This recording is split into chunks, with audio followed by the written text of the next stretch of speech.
ए very good morning students, सुप्रभात दोस्तों। Welcome to needy classes. Needy classes के 66 BPSC crash course series में आपका स्वागत है। और यह क्रैश कोर्स सीरीज जो है बिल्कुल निःशुल्क है। 45 दिनों का क्रैश कोर्स सीरीज है और इसमें टॉपिक वाइज हम लोगों ने एक प्लान बनाया है और इसको 45 दिनों में हम लोगों को कंप्लीट कर लेना है। तो टॉपिक वाइज प्लान का पीडीएफ मैंने दिया है। तो जो भी हमारे नीडी क्लासेज के वीडियोज होंगे उसके डिस्क्रिप्शन बॉक्स में आप जाइएगा और वहाँ डिस्क्रिप्शन में आपको एक लिंक मिलेगा। उस लिंक को अगर आप ओपन करेंगे तो आपको टॉपिक वाइज प्लान का पीडीएफ मिल जाएगा। अब ये 45 दिनों में जो हमारा प्लान है उसमें सबसे पहला जो हमारा शुरू होता है टॉपिक, वो टॉपिक है लूसेंट। तो लूसेंट सीरीज हम लोग स्टार्ट कर रहे हैं सबसे पहले। तो लूसेंट सीरीज में हिस्ट्री से हमने स्टार्ट किया था, हिस्ट्री के वीडियो जा चुके हैं। उसके बाद बायोलॉजी सीरीज चल रहा है साइंस में। तो साइंस में बायोलॉजी सीरीज में पार्ट 11 तक आ चुका है। वो सारे वीडियोज आप देखिए। वीडियोज पसंद आए लाइक कीजिए, कमेंट कीजिए, अपने दोस्तों के साथ शेयर कीजिए। और सबसे पहले नीडी क्लासेस चैनल को आप लोग सब्सक्राइब कर लें, क्योंकि उसका जो भी वीडियो जाएगा उसका नोटिफिकेशन आपको मिल जाएगा। और 45 दिनों में आपका पूरा 67th बीपीएससी का कोर्स कंप्लीट हो जाएगा, वो भी बिल्कुल निःशुल्क। तो आप लोग सब्सक्राइब कर लें चैनल को। यहाँ अब लूसेंट साइंस सीरीज में बायोलॉजी को हम लोग पार्ट 11 तक कंप्लीट कर चुके हैं और पार्ट 12 में लूसेंट साइंस सीरीज में बायोलॉजी अब हम लोग शुरू करेंगे और यह स्केलेटल सिस्टम से शुरू होगा। तो आइए शुरू करते हैं। स्केलेटन सिस्टम जो हमारा है इसको कंकाल तंत्र हिंदी में कहते हैं। मनुष्य का कंकाल तंत्र 2 भागों का बना होता है। कौन कौन? अक्षीय कंकाल और उपांगीय कंकाल। अब अक्षीय कंकाल क्या है? एक्सियल स्केलेटन को अक्षीय कंकाल कहते हैं। शरीर का मुख्य अक्ष बनाने वाले कंकाल को अक्षीय कंकाल कहते हैं। अब इसके अंतर्गत क्या क्या आएगा? खोपड़ी, कशेरुकदंड, छाती की अस्थियां, ये सब आ जाएगी। तो खोपड़ी, कशेरुकदंड और छाती की अस्थियां किसके अंतर्गत आएंगी? एक्सियल स्केलेटन, अक्षीय कंकाल के अंतर्गत। अब हम लोग खोपड़ी के बारे में पढ़ेंगे, स्कल के बारे में। तो मनुष्य का सिर जो है हेड के अंतः कंकाल के भाग को खोपड़ी कहते हैं। इसमें 29 अस्थियां होती हैं। अब ये प्रश्न पूछ देगा कि मनुष्य के जो स्कल में कितनी अस्थियां होती हैं? अंतः कंकाल के भाग खोपड़ी कहते हैं और खोपड़ी में कितनी अस्थियां होती है? तो 29 अस्थियां होती हैं। इसमें से 8 अस्थियां संयुक्त रूप से मनुष्य के मस्तिष्क को सुरक्षित रखती है और इन अस्थियों से बनी रचना को कपाल कहते हैं। तो क्रेनियम जो है वो 8 अस्थियों से मिलकर बना है, जो कि आपके मस्तिष्क की सुरक्षा करता है। टोटल 29 अस्थियां हैं खोपड़ी में, उसमें क्रेनियम में 8 अस्थियां हैं। कपालों की सभी अस्थियां सीवनों, जिसको सूचर्स बोलते हैं, के द्वारा दृढ़ता पूर्वक जुड़ी रहती है। इसके अतिरिक्त 14 अस्थियां चेहरे को बनाती हैं। तो हमारा चेहरा कितनी अस्थियों से मिलकर बना है? 14 अस्थियों से। और 6 अस्थियां कान को बनाती हैं। तो टोटल कितना हो गया? 14, 6, 20 और 8, 28। हायड नामक एक और अस्थि खोपड़ी में होती है। तो टोटल 29 अस्थि हो गई। इस प्रकार से हमारी हायड नामक एक और अस्थि कहाँ होती है? खोपड़ी में। अब कशेरुकदंड, वर्टिब्रल कॉलम के बारे में हम लोग पढ़ेंगे। तो कशेरुकदंड भी मिलकर क्या हमारा किसका पार्ट बनता था? कशेरुकदंड ये हमारा पार्ट था स्केलेटल सिस्टम का। ठीक है, तो इसके बारे में अब हम लोग पढ़ना शुरू करेंगे। कशेरुकदंड के बारे में क्या है? कशेरुकदंड वर्टिब्रल कॉलम। मनुष्य का कशेरुकदंड 33 कशेरुकों से मिलकर बना है। जो मनुष्य का वर्टिब्रल कॉलम है वो 33 कशेरुकाओं से मिलकर बना है और सभी कशेरुक उपस्थिति गद्दियों के द्वारा जुड़े रहते हैं। किसके द्वारा जुड़े रहते हैं? गद्दियों के द्वारा। इन गद्दियों से कशेरुकदंड लचीला रहता है। ठीक है, इसका पहला कशेरुक जो कि एटलस कशेरुक। अब पहला कशेरुक, प्रश्न आता है कि पहला कशेरुक या पहला वर्टिब्रल कॉलम का नाम क्या है? तो उसको एटलस वर्टिब्रल कहलाता है वो। और वो खोपड़ी को साधे रहता है। वो हमारा जो भी पहला जो कशेरुक है वर्टिब्रल कॉलम, वो खोपड़ी जो है हमारा उसको साधे रखता है। ठीक है, कशेरुकदंड के कार्य क्या क्या हैं तो हम लोग देखेंगे। ये सिर को सीधा रखता है। ठीक है, यह गर्दन तथा धड़ को आधार प्रदान करता है। यह मनुष्य को खड़े होकर चलने, खड़े होने आदि में मदद करता है। यह गर्दन व धड़ को लचक प्रदान करते हैं, जिससे मनुष्य किसी भी दिशा में अपनी गर्दन और धड़ को मोड़ने में सफल होता है। ठीक है, यह मेरु रज्जु को सुरक्षा प्रदान करता है। तो देखेंगे जो खड़े होने में या चलने में कौन सा मदद करेगा? तो कशेरुकदंड जो है वही मदद करेगा। अब इसमें कुछ टेबल दिया हुआ है, बहुत इंपॉर्टेंट है, उसको देख लेते हैं। मनुष्य के शरीर में कुल 206 हड्डियां होती हैं। हड्डियों की संख्या कितनी है? 206। और बाल्य अवस्था में कुल हड्डियों की संख्या 208, 2 हड्डी ज़्यादा। सिर की कुल हड्डियों की संख्या कितनी होगी? 29 होगी। कपाल में 8 हड्डियां होंगी, जिसको फेसियल में, फेस चेहरे में 14 हड्डियां और कर्ण में 6 हड्डियां। रीढ़ की कुल हड्डियों की संख्या कितना होगा? प्रारंभ में 33 और विकसित होने पर रीढ़ की कुल हड्डियों की संख्या 26 कम हो जाएंगी। क्यों? क्योंकि बहुत से हड्डी आपस में जुड़कर एक हो जाते हैं। पसलियों की कुल हड्डियों की संख्या 24। अब दूसरा है एक कॉलम जिसको कशेरुक दंड के भाग कौन कौन है, जो वर्टिब्रल कॉलम के पार्ट हैं वो बताया गया है। तो कौन कौन है? एक है गर्दन जिसको सर्वाइकल रीजन कहते हैं, ठीक है, और सर्वाइकल रीजन में 7 कशेरुक होते हैं। दूसरा है वक्ष जिसको थोरैसिक रीजन कहते हैं, इसमें 12 कशेरुक होते हैं। कटी जिसको लंबर रीजन कहते हैं, इसमें 5 कशेरुक होते हैं। त्रिक जिसको सैक्रल रीजन बोलते हैं, 5 कशेरुक इसमें भी होते हैं। और पुच्छ जिसको कॉर्डल रीजन बोलते हैं, 4 कशेरुक होते हैं इसमें। तो ये भी इंपॉर्टेंट है, पूछ देगा सर्वाइकल रीजन में कितने कशेरुक, तो 7, थोरैसिक रीजन में 12, लंबर रीजन में 5, सैक्रल रीजन में 5 और कॉर्डल रीजन में 4। तो योग कुल हो कितने हो गए? 33, ठीक है। अब हम लोग पढ़ेंगे उपांगीय कंकाल जिसको एपेंडिकुलर स्केलेटन बोलते हैं। अब हम लोग उपांगीय कंकाल के बारे में पढ़ेंगे। तो इसके निम्न भाग हैं, कौन कौन भाग हैं देखते हैं हम लोग।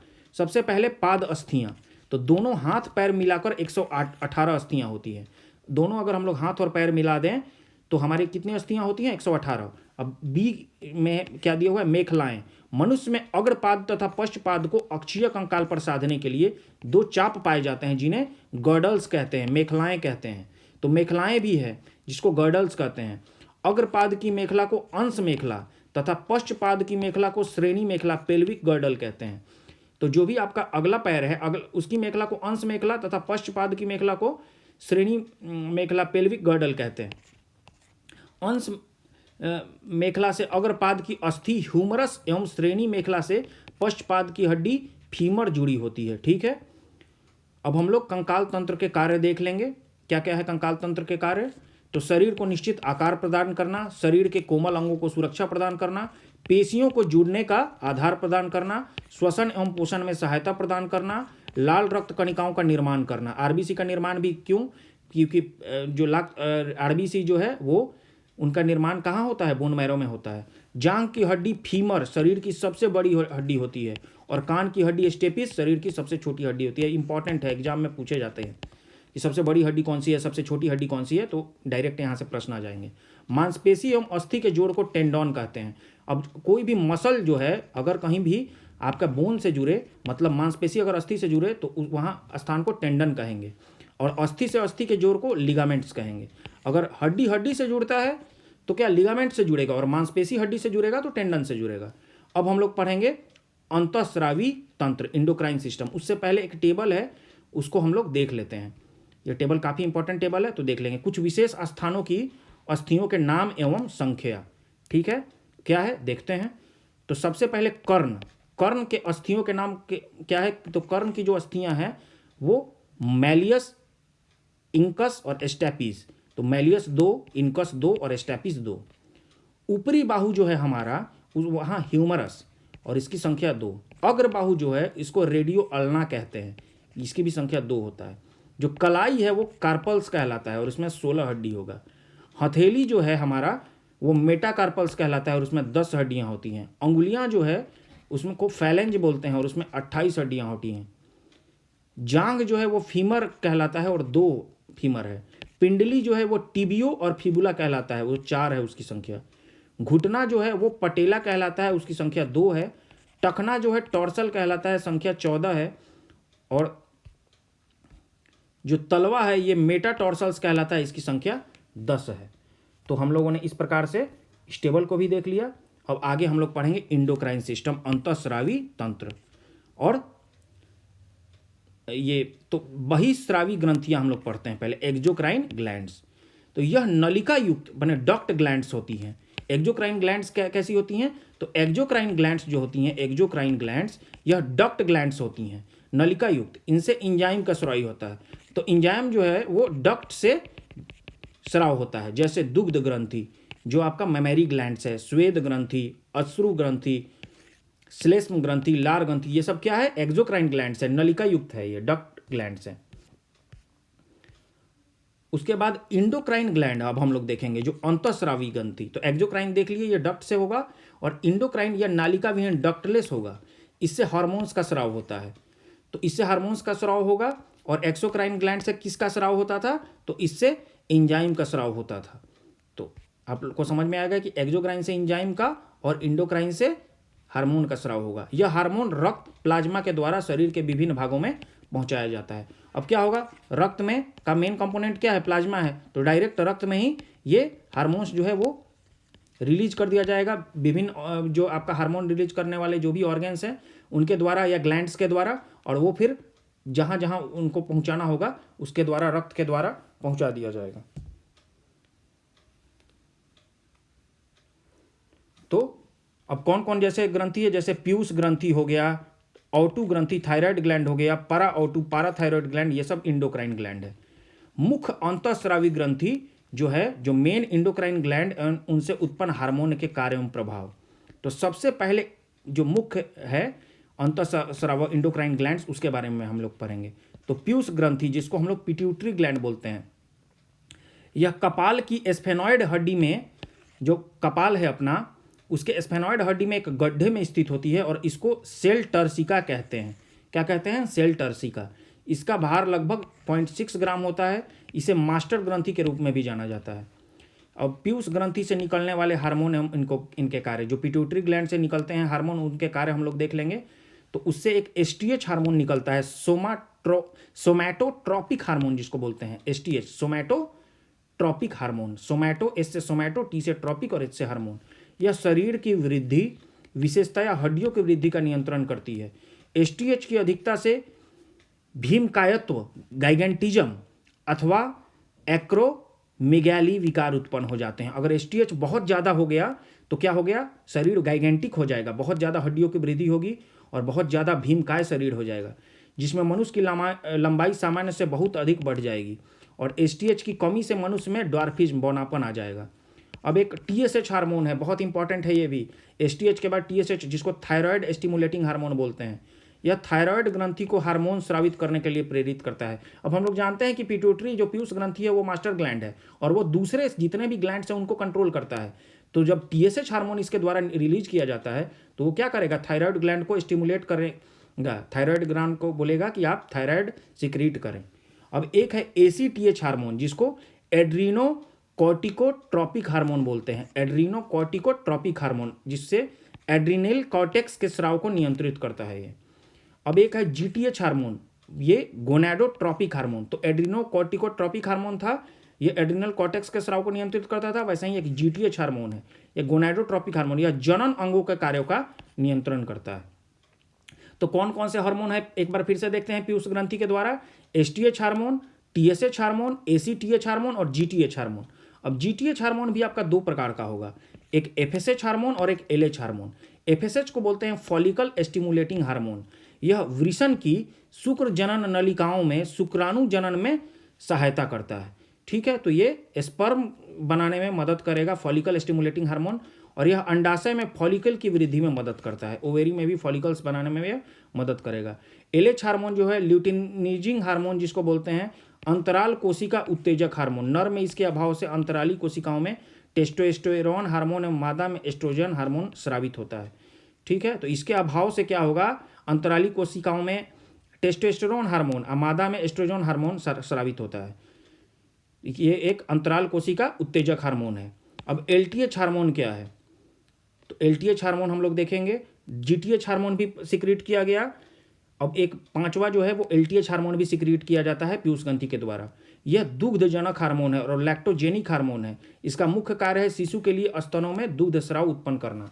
तो लैक्टोजेनिक हार्मोन भी कौन रिलीज कराता है, तो लैक्टोजेनिक हार्मोन भी रिलीज कराता है आपका पीयूष ग्रंथि ही। ठीक है, अब एडीएच हार्मोन, जिसको एंटी डायूरेटिक हार्मोन बोलते हैं, इसके कारण छोटी छोटी रक्त धमनियों का संकीर्णन होता है और रक्तदाब बढ़ जाता है। यह शरीर में जल संतुलन को बनाए रखने के लिए, वाटर बैलेंस करने के लिए यह हार्मोन बहुत जरूरी है। अब हम लोग आ जाते हैं ऑटू ग्रंथि। पीयूष ग्रंथि, पिट्यूटरी ग्लैंड हम लोगों ने देख लिया। अब हम लोग ऑटू ग्रंथि, थायराइड ग्लैंड पे आएंगे।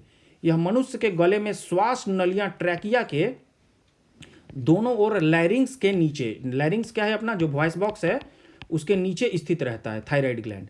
इससे निकलने वाला हार्मोन थायरोक्सिन एवं ट्राइडोथायरोक्सिन कहलाता है। ठीक है, ट्राइडोथायरोनिन, थायरोक्सिन एंड ट्राइडोथायरोनिन, और इसमें आयोडीन अधिक मात्रा में रहता है। ठीक है, अब थायरोक्सिन के कार्य देख लेते हैं हम लोग। तो क्या है, यह कोशिकीय श्वसन की गति को बढ़ाता है, सेल का जो रेस्पिरेशन है उसकी गति को यह तीव्र करता है। यह शरीर की सामान्य वृद्धि विशेषतः हड्डियों, बाल इत्यादि के विकास के लिए अनिवार्य है। जनन अंगों के सामान्य कार्य इन्हीं की सक्रियता पर आधारित रहते हैं। पीयूष ग्रंथि के हार्मोन के साथ मिलकर शरीर में जल संतुलन का नियंत्रण यह करता है, तो यह भी काफ़ी इंपॉर्टेंट है। अब थायरोक्सिन की कमी से होने वाला रोग क्या है? तो क्रेटिनिज्म जिसको बोलते हैं, जड़ मानवता, यह रोग बच्चों में होता है। इसमें बच्चों का मानसिक एवं शारीरिक विकास अवरुद्ध हो जाता है। तो थायरोक्सिन इसलिए बहुत इंपॉर्टेंट है, बच्चों के लिए बहुत इंपॉर्टेंट है, नहीं तो क्या होगा, बच्चों का मानसिक एवं शारीरिक विकास होगा ही नहीं। अब हम लोग आगे देखते हैं। और मिक्सिडमा, यौनावस्था में होने वाले इस रोग में उपापचय भली भांति नहीं हो पाता, जिससे हृदय स्पंदन तथा रक्तचाप कम हो जाता है। अब ये क्या है, मिक्सिडमा एक ऐसा रोग है जिसमें क्या होगा, बीपी लो हो जाएगा और उसके बाद आपका हृदय स्पंदन जो ठीक से नहीं हो पाएगा। अब हाइपोथायरॉयडिज्म क्या है? लंबे समय तक इस हार्मोन की कमी के कारण यह रोग, अगर बाद बहुत दिनों तक थायरोक्सिन की कमी रहे तो हाइपोथायरॉयडिज्म हो जाएगा और इस रोग के कारण सामान्य जनन कार्य संभव नहीं हो पाता। कभी कभी इस रोग के कारण मनुष्य गूंगा एवं बहरा हो जाता है। अब ग्वाइटर रोग, घेंघा रोग भी है। भोजन में आयोडीन की कमी से यह रोग उत्पन्न हो जाता है। इस रोग में थायराइड ग्रंथ के आकार में बहुत वृद्धि हो जाती है। ठीक है, तो इसीलिए आयोडीन नमक जो है बहुत ज़्यादा उपयोगी होता है, बहुत इंपॉर्टेंट है हमारे लिए। अब थायरोक्सिन के अधिक होने वाले रोग कौन कौन से हैं? तो कमी वाले रोग तो हमने देख लिए, अब अधिक वाले रोग भी हम लोग देखेंगे। तो क्या है, टॉक्सिन ग्वाइटर। टॉक्सिक ग्वाइटर क्या है? इसमें हृदय गति तीव्र हो जाता है, रक्तचाप बढ़ जाएगा, बीपी बढ़ जाएगी, श्वसन दर तीव्र हो जाती है, टॉक्सिक ग्वाइटर जो है। अब एक्जोथैल्मिया भी है। इस रोग में आंख फूलकर नेत्र कोटर से बाहर बहुत देखेंगे कि बहुत लोगों का आंख फूल के बाहर निकला हुआ है, तो उसको एक्जोथैल्मिया बोलेंगे। यह भी थायरोक्सिन के अधिक होने से के कारण होगा। अब हम लोग पढ़ेंगे ऑटू ग्रंथि, हम लोगों ने पढ़ लिया, पीयूष ग्रंथि पढ़ लिया। अब हम पारा ऑटू ग्रंथि, जिसको पाराथायरॉयड ग्लैंड है बोलते हैं, वो पढ़ेंगे।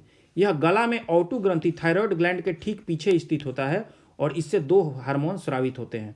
कौन कौन से हार्मोन हैं? Parathyroid hormone. पैराथायरॉयड हार्मोन क्या है? यह हार्मोन तब स्रावित होता है जब रुधिर में कैल्शियम की कमी हो जाती है। तो आपके ब्लड में जब कैल्शियम की कमी होगी तब पैराथायरॉयड हार्मोन जो है वो सिक्रीट होगा। और दूसरा जो है कैल्सिटोनिन, जब रुधिर में कैल्शियम की मात्रा अधिक हो जाती है तब यह हार्मोन रिलीज होता है। तो जब अधिक होगा तो कैल्सिटोनिन और जब कम होगा तो पैराथायरॉयड। अर्थात पैराऑटू ग्रंथि से निकलने वाला हार्मोन ब्लड में कैल्शियम की मात्रा को नियंत्रित करता है। तो पैराथायरॉयड हार्मोन क्या करता है? कैल्शियम की मात्रा को नियंत्रित करता है। अब हम लोग पढ़ेंगे थाइमस ग्रंथि, थाइमस ग्लैंड। यह अंतःस्राव, ये भी एक इंडोक्राइन ग्लैंड है। और वक्षीय गुहा, थोरैसिक कैविटी में उरोस्थी, स्टर्नस के पीछे। तो ये क्या है? थोरैसिक कैविटी जो है आपका, उसमें स्टर्नम के पीछे, उरोस्थी के पीछे, स्टर्नम के पीछे श्वास प्रणाली, ट्रैकिया के विभाजन के स्तर पर स्थित एक लिम्फॉइड अंग है। इसमें दो लोब्स होते हैं, दो खंड होते हैं जो संयोजी ऊतक की एक परत से आपस में जुड़े रहते हैं। ठीक है, ये कनेक्टिंग टिश्यू के द्वारा एक दूसरे से जुड़े रहते हैं। इसमें बाहर की ओर कॉर्टेक्स होता है जिसमें अनगिनत संख्या में लिम्फोसाइट्स होते हैं। अब इसमें क्या होगा? थाइमस ग्लैंड में बाहर की ओर एक कॉर्टेक्स होगा और उसमें बहुत सारे लिम्फोसाइट्स होंगे तथा अंदर में इसके मेडुला होगा। जैसे किडनी में बाहर में कॉर्टेक्स होता था, अंदर में मेडुला, वैसा ही थाइमस ग्लैंड में भी होगा। मेडुला में लिम्फोसाइट्स की संख्या कुछ कम रहती है लेकिन कॉर्टेक्स में बहुत ज़्यादा रहेगी। एवं कोशिकाओं के गुच्छे, जिसे थाइमिक या हैसलस कोशिकाएं कहते हैं, वो भी रहते हैं। कहाँ? मेडुला में। तो मेडुला में लिम्फोसाइट्स कम रहेगा लेकिन वहाँ कोशिकाओं के गुच्छे रहेंगे। यह ग्रंथि उम्र के अनुसार अलग अलग अलग आकार की होती है। जब तक बच्चे की उम्र 2 वर्ष की नहीं हो जाती तब तक यह बढ़ती रहती है और इसके बाद यह सिकुड़ना शुरू कर देती है। इसलिए वयस्क होने पर यह सिर्फ तंतुमय अवशेष की अवस्था में पाई जाती है। थाइमस ग्रंथि से थाइमोसिन नामक पेप्टाइड हार्मोन निकलेगा, का स्राव होता है, जो मुख्य रूप से टी कोशिकाओं का निर्माण करती है, टी सेल्स का निर्माण। और टी सेल्स क्या करता है आपको? टी सेल्स जो है वो आपके लिए प्रोटेक्टर का काम करता है। यह शरीर का इम्यून सिस्टम को ठीक करेगा, शरीर को रोग क्षमता बनाए रखने में खास भूमिका अदा करती है। यानी थाइमस ग्रंथि प्रतिरक्षा तंत्र, इम्यून सिस्टम के विकास में महत्वपूर्ण भूमिका निभाती है। इस ग्रंथि से स्रावित होने वाले स्राव का प्रभाव जनन इंद्रियों के विकास एवं यौवन के आरंभ पर पड़ता है। हड्डियों के विकास होने तक यह उनके विकास पर नियंत्रण रखती है। तो हड्डियों के विकास, जब तक विकास हो रहा है, उन पर नियंत्रण कौन रखता है? तो यही ग्रंथि रखती है। अब हम लोग एड्रिनल ग्लैंड के बारे में पढ़ेंगे, अधिवृक्क ग्रंथि। तो यह वृक्क किडनी के ऊपर स्थित होती है। ठीक है, एड्रिनल ग्लैंड। और इसका मुख्य कार्य क्या है? तनाव की स्थिति में हार्मोन निकालना। जब बहुत स्ट्रेस हो जाता है तो एक हार्मोन निकलता है जिसको एड्रिनलिन बोलेंगे, और यह एड्रिनल ग्लैंड से निकलता है। अधिवृक्क ग्रंथि से निकलने वाला हार्मोन को लडो या उडो, फाइट एंड फ्लाइट हार्मोन कहा जाता है। इस ग्रंथि के दो भाग होते हैं। कौन से? जितने भी ग्रंथियां उनके भाग जो हैं वो दो ही हैं। जैसे बाहरी भाग कॉर्टेक्स, दूसरा भाग अंदरूनी भाग मेडुला कहलाता है। और कॉर्टेक्स से निकलने वाला हार्मोन एवं कार्य, तो कॉर्टेक्स से निकलने वाले हार्मोन को हम लोग देखेंगे तो क्या है, ग्लूकोकॉर्टिकॉइड्स है। ग्लूकोकॉर्टिकॉइड्स जो है वो कहाँ से निकलता है, कॉर्टेक्स से। और इसका काम क्या है, तो ये कार्बोहाइड्रेट, ये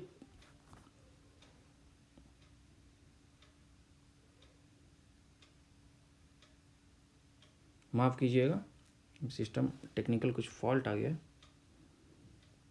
ठीक है, तो कॉर्टेक्स से निकलने वाला हार्मोन एवं कारक, तो ग्लूकोकॉर्टिकॉइड्स जो हैं ये कार्बोहाइड्रेट, प्रोटीन एवं वसा उपापचय को नियंत्रित करता है। क्या करेगा, ये कार्बोहाइड्रेट, प्रोटीन एवं वसा उपापचय को नियंत्रित करता है। और फिर मिनरेलोकॉर्टिकॉइड्स हैं, तो पहले ग्लूकोकॉर्टिकॉइड्स क्या करते हैं, ये कार्बोहाइड्रेट, प्रोटीन और वसा उपापचय को नियंत्रित करेगा। अब मिनरेलोकॉर्टिकॉइड्स क्या करेगा, इसका मुख्य कार्य जो है वृक्क नलिकाओं द्वारा लवण के पुनः अवशेषण एवं शरीर में अन्य लवणों की मात्रा को, तो जो बॉडी में साल्ट्स को कंट्रोल कौन करेगा, तो मिनरेलोकॉर्टिकॉइड्स करेगा। तो एड्रिनल ग्लैंड में जो मिनरेलोकॉर्टिकॉइड्स है उसका काम है साल्ट को कंट्रोल करना। और तीसरा जो है सेक्स हार्मोन, जिसको लिंग हार्मोन, यह बाह्य लिंगों में बालों के आने का प्रतिमान एवं यौन आचरण को नियंत्रित करते हैं। अब नोट, कॉर्टेक्स क्या है, जीवन में नितांत आवश्यक है। यदि यह शरीर से बिल्कुल निकाल दिया जाए तो मनुष्य केवल 1 या 2 सप्ताह ही जीवित रह सकेगा। इसमें विकृति हो जाने पर, मतलब ये विकृत अगर हो गया तो उपापचयी प्रक्रमों में गड़बड़ी उत्पन्न हो जाती है, और इस रोग को क्या कहेंगे, एडिसन रोग कहते हैं, एडिसन डिजीज भी कहते हैं। अब हम लोग पढ़ेंगे मेडुला के बारे में। मेडुला द्वारा स्रावित हार्मोन एपिनेफ्रीन है। क्या है, एपिनेफ्रीन या एड्रिनलिन और नॉरपाइनफ्रीन। तो नॉरएपिनेफ्रीन कहिए, नॉरएपिनेफ्रीन कहिए, एपिनेफ्रीन कहिए। एपिनेफ्रीन का एक और नाम है जो कि मेडुला से निकलता है, उसको एड्रिनलिन बोलेंगे। तो एपिनेफ्रीन, एड्रिनलिन और नॉरएपिनेफ्रीन या नॉरएड्रिनलिन दोनों एमिनो अम्ल है, दोनों अमीनो एसिड्स हैं, और ये मेडुला से निकलते हैं। जितने भी हार्मोन्स हैं या इंजाइम्स हैं वो एक प्रकार के प्रोटीन ही होते हैं, आप जान लीजिए। तो इसलिए ये भी एक अमीनो एसिड्स हैं। इन्हें सम्मिलित रूप में कैटेकॉल्मिनस कहते हैं। तो एपिनेफ्रीन और नॉरएपिनेफ्रीन दोनों मिलके क्या कहलाते हैं, कैटेकॉल्मिनस कहलाते हैं। एड्रिनलिन और नॉरएड्रिनलिन किसी भी प्रकार के दबाव या आपातकालीन स्थिति में अधिकता में तेजी से स्रावित होते हैं। इसी कारण ये आपातकालीन हार्मोन या युद्ध हार्मोन या फ्लाइट हार्मोन भी कहलाते हैं। प्रश्न आ सकता है कि आपातकालीन हार्मोन कौन से हैं, तो यही हैं जिनको सम्मिलित रूप से कैटेकॉल्मिनस कहते हैं या एपिनेफ्रीन या नॉरएपिनेफ्रीन है। ये हार्मोन सक्रियता, आंखों की पुतलियों का फैलाव, रोंगटे खड़े करना, पसीना आदि को बढ़ाते हैं। दोनों हार्मोन हृदय की धड़कन, हृदय संकुचन की क्षमता और श्वसन दर को बढ़ाते हैं। इसके कारण रक्त में ग्लूकोज का स्तर बढ़ जाता है। ये लिपिड एवं प्रोटीन के विखंडन को भी प्रेरित करते हैं। एपिनेफ्रीन जो है हृदय स्पंदन एकाएक रुक जाने पर उसे पुनः चालू करने में सहायक होता है। एपिनेफ्रीन उत्तेजना के समय एड्रिनलिन हार्मोन अधिक मात्रा में उत्सर्जित होता है। क्रोध, भय एवं खतरे के समय यह सक्रिय होता है। अब हम लोग गोनैड्स के बारे में पढ़ेंगे, जनन ग्रंथि। तो अंडाशय जो ओवेरी है, इससे निम्न हार्मोन का स्राव होता है। कौन सा, एस्ट्रोजन। तो यह अंडवाहिनी ओविडक्ट के परिवर्धन को पूर्ण करता है। अब और दूसरा हार्मोन कौन सा है, प्रोजेस्टेरोन। यह एस्ट्रोजन के सहयोग से इस स्तन वृद्धि करने में सहायता करता है। तो कौन, प्रोजेस्टेरोन।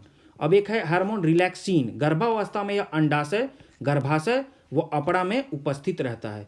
यह हार्मोन प्यूबिक सिम्फाइसिक्स को मुलायम करता है, और यह गर्भाशय ग्रीवा, यूटेरिन सर्विक्स को चौड़ा करता है ताकि बच्चा आसानी से पैदा हो सके। रिलैक्सिन हार्मोन नाम से ही आप लोग समझ सकते हैं। अब वृषण क्या है, टेस्टिस, इससे निकलने वाले हार्मोन को टेस्टोस्टेरोन कहते हैं। यह पुरुषोचित लैंगिक लक्षणों के परिवर्धन को एवं यौन आचरण को प्रेरित करता है। अब इसके बाद हमारा रिस्पिरेटरी सिस्टम शुरू हो जाएगा, तो उस को हम लोग अगले वीडियो में शुरू करेंगे, क्योंकि वीडियो काफ़ी डिटेल्ड हो जाएगा।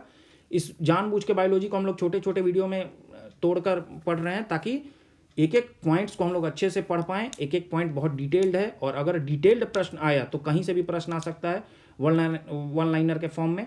वैसे तो प्रश्न बीपीएससी में आसान होते हैं। तो इसलिए फिर अगले वीडियो में हम लोग रिस्पायरेटरी सिस्टम से शुरू करेंगे। और उससे पहले आप लोग नीडी क्लासेस चैनल को सबसे पहले सब्सक्राइब कर लें, वीडियोज़ को देखें, पसंद आए वीडियो लाइक करें, कमेंट करें। तो फिर अगले वीडियो में रिस्पायरेटरी सिस्टम के साथ फिर मिलेंगे, तब तक के लिए धन्यवाद।